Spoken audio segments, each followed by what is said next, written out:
Gloire à Dieu. Nous passons à notre message une fois de plus. Et par la grâce de Dieu et pour la bénédiction de Dieu, nous prenons ce message qui a pour thème Jésus, la seule option valable. Gloire à Dieu. Jésus, la seule option valable. Et ce message répond donc à l'enseignement que nous venons d'avoir tout à l'heure, qui était intitulé Le salut ultime par Jésus. Donc le Jésus reste donc la seule option valable. Gloire à Dieu. Nous lisons dans Hébreux chapitre 6, les versets 17 jusqu'à 20, nous aident à soutenir ce thème. Gloire à Dieu. Voici ce que nous lisons. C'est pourquoi Dieu, voulant montrer avec plus d'évidence aux héritiers de la promesse l'immuabilité de sa résolution, intervint par un serment, afin que par deux choses immuables, ça veut dire les choses qui ne peuvent pas être changées, dans lesquelles il est impossible que Dieu mente, nous trouvions un puissant encouragement. Nous dont le seul refuge a été de saisir l'espérance qui nous était proposée. Cette espérance, nous la possédons comme une ancre de l'âme sûre et solide, elle pénètre au-delà du voile. Là où Jésus est entré pour nous comme précurseur, ayant été fait souverain sacrificateur pour toujours selon l'ordre de Melchisédek. Gloire à Dieu. Jésus, la seule option valable. Nous apprécions déjà ces versets 18 qui nous dit ceci, afin que par deux choses immuables dans lesquelles il est impossible que Dieu mente, nous trouvions un puissant encouragement. Nous dont le seul refuge a été de saisir l'espérance qui nous était proposée. Gloire à Dieu. Jésus était le seul refuge qui nous a été proposé. Comme nous l'avons dit, il n'y avait pas autre option. Dieu n'avait pas prévu une autre personne que Jésus pour le salut. Gloire à Dieu. Et il est la seule option valable pour notre âme, pour notre vie, pour notre salut. La seule option. On n'en a pas autre. Nous n'en avons pas autre. Si nous voulons la créer telle qu'on est en train de créer, on le voit partout se créer dans ce monde, néanmoins, ce n'est pas possible de pouvoir se réfugier en dehors de Jésus. C'est pourquoi nous avons saisi ces refuges et nous sommes rentrés dedans. Et nous exhortons les uns et les autres qui ne sont pas encore dans ces refuges, de rentrer dedans et de s'y accrocher, parce que ce refuge est un refuge valable. Le dernier recours, comme on peut le dire. Il n'y a pas d'autre recours. La seule possibilité que vous ayez pour votre vie, et quand vous aimez votre vie vraiment, quand vous l'aimez vraiment, vous la placez en Jésus. Vous la confiez entre les mains de Jésus. Parce que vous n'avez pas d'autre refuge. Vous n'avez pas d'autre possibilité de pouvoir avoir comme ancrage, comme secours, comme soutien pour la vie éternelle. Au jour où il faut effectivement renaître et rendre compte devant le glorieux trône de Dieu, vous n'auriez que Jésus. Et vous ne devez avoir que Jésus. Donc vous n'auriez dû qu'avoir que Jésus. Si vous ne l'aviez pas encore, il est important pendant que vous vivez, c'est que vous avez encore de l'espérance, comme dit Ecclésiaste. Il dit, même un chien vivant vaut mieux qu'un lion mort. N'est-ce pas? Tant qu'il y a la vie, il y a de l'espoir, dit-on.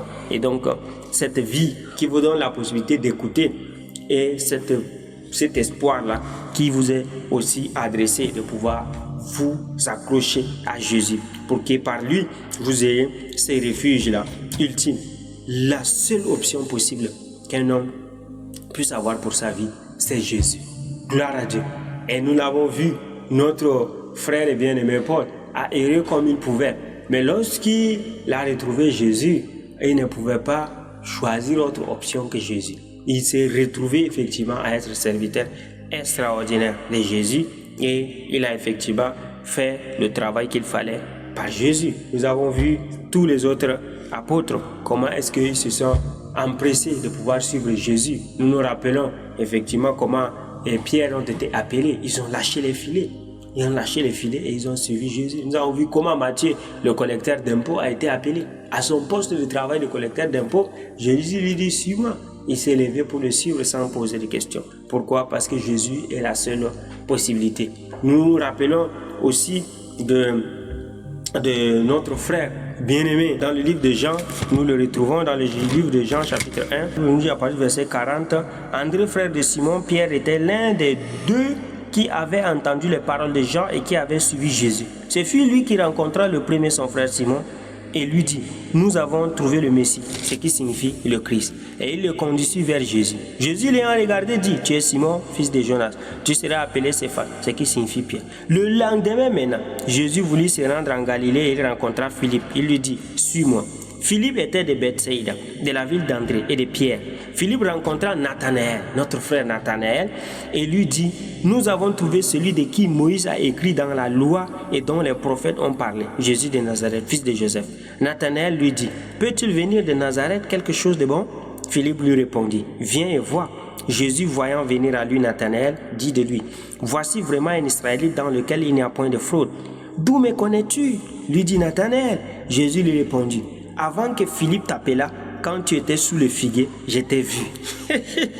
Nathanaël répondit et lui dit, Rabbi, tu es le Fils de Dieu, tu es le roi d'Israël. Jésus lui répondit, parce que je t'ai dit que je t'ai vu sous le figuier, tu crois, tu verras de plus grandes choses que celles-ci. Et il lui dit, en vérité, vous verrez désormais le ciel ouvert et les anges de Dieu monter et descendre sur le Fils de l'homme. Gloire à Dieu. Nathanaël lui dit maintenant, je crois, gloire à Dieu. Et toutes ces personnes que nous venons de lire à partir de Pierre et tout cela ont suivi Jésus sans poser de questions. Suis-moi, suis-moi. Viens suivre celui-là. Et Nathanaël dit, mais peux-tu venir de Nazareth quelque chose de bon? Il vient et voit. Je n'ai pas assez de mots pour toi, mais viens et vois. Gloire à Dieu. C'est ce que nous vous disons. Nous n'avons pas assez de mots pour vous. Nous n'avons pas assez de langage pour vous. Comme Paul disait, ce n'est pas par force de persuasion humaine que nous travaillons, mais par la conviction du Seigneur, par son esprit et par sa puissance. Nous vous disons, nous n'avons pas beaucoup de langage, nous n'avons pas beaucoup d'expérience physique, humaine, nous n'avons pas beaucoup d'intelligence selon la chair pour pouvoir convaincre votre intelligence de toute la grandeur de votre sagesse selon la chair. Mais nous vous disons simplement, venez et voyez, viens et vois. Et lorsqu'il est arrivé, Jésus, quand tu étais sous les figuiers, je t'ai vu. Simplement, Jésus n'y a pas dit grand-chose, mais il était un homme dont le cœur était ouvert. C'est ça que nous disons justement, que notre âme répond et attend le Seigneur Jésus, attend le véritable sauveur, le véritable rédempteur. Notre âme n'est pas comme notre intelligence qui est en train de nous amener partout, qui est en train de nous laisser suivre n'importe quelle religion et nous dire que bon, nous avons un peu de consolation pendant un moment. Mais notre âme appelle et attend Jésus. Et dès lors que notre âme retrouve Jésus, c'est comme Nathanaël. Alléluia, il dit, tu es le roi d'Israël. Rabbi, tu es le Fils de Dieu. Tu es le roi d'Israël. Alléluia. C'est comme ça que notre âme répond. Lorsqu'elle rencontre Jésus. Lorsqu'elle trouve Jésus. Jésus, la seule option valable. Lorsqu'elle rencontre cette option, elle ne peut que se concentrer et reconnaître qu'il est le Seigneur, le Sauveur de sa vie. Que le Seigneur soit béni pour ce temps que nous avons eu à pouvoir partager autour de ces thèmes fructueux en Jésus-Christ. Amen.